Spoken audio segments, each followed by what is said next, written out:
Dan McLaughlin, you're the executive manager of Danet Midmar company in Saudi Arabia. What is the primary business of the company? It's a construction and development company. We established the company in partnership with a local family there, bringing some technology that we've associated with from Australia, and establishing a construction partnership with a Canadian construction entity. And are you finding that there's a lot of work for a company of international mixed provenance? Yes, there's plenty of opportunity there, but the market is not without its challenges. There's lots and lots of work everywhere, which has really started from the government making the decision to spend upwards of $400 billion in infrastructure investment. So that flows through the system. So that's creating plenty of opportunities. So we went into the market wanting to bring some competitive advantage, which we did through technology. We wanted to bring capital, which is through our investment partnership with Sasco. Sure. We wanted local influence so that they could help direct us and guide us into the market. And we wanted to bring capabilities, which is why we have our construction partnership. How big is your operation there? Well, it's just starting out.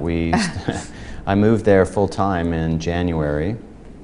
So through our partnership, we have quite a lot of people there. We have project managers from our Canadian operation. We have engineering support both in Saudi Arabia and in Dubai. How are you finding? I mean, it's one of the facts of life in Saudi Arabia, as it is here in the UAE, that you usually need to have a local partner to establish, unless you're in a free trade zone. How is that working out? Well, in Saudi Arabia, they've recently introduced new regulations which permit 100% foreign ownership. Ah, okay. So we makes could life easier. Yeah. It makes it easier, but regardless of that. Regulation and the availability to do that yourself, it's still, in our opinion, wise to have a local partnership, because as a foreigner you don't know the market, and to expect that you will be able to develop the relationships, I don't think that that's going to happen. So what we chose to do is to find a local partner, make sure we're comfortable, and we're very happy to be associated with the Aswalin family in Saudi Arabia. It's certainly a different way of operating than you do in Canada.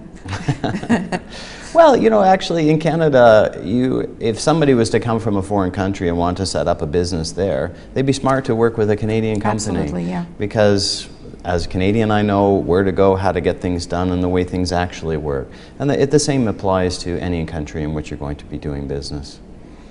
A lot of Westerners have complained for a long time about doing business outside of their own country. And the Middle East, of course, is especially high on the list about things not being quite that simple.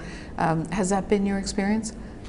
I wouldn't say it's much different than other countries that I've been to. I've been doing international work since the mid-1990s. So 20 years I've been from places of China, South America, around the globe, and people in any country want to know that you have something to offer, that you have value, that you can do what you say that you're going to do, that you have the financial backing to do it. That you're honest and trustworthy, yes. Yeah, so you have those things which you have to prove in any country, and Saudi Arabia is no different. It's a very competitive market, it's a sophisticated market, and so to go in, you have to be planning well and be funded well.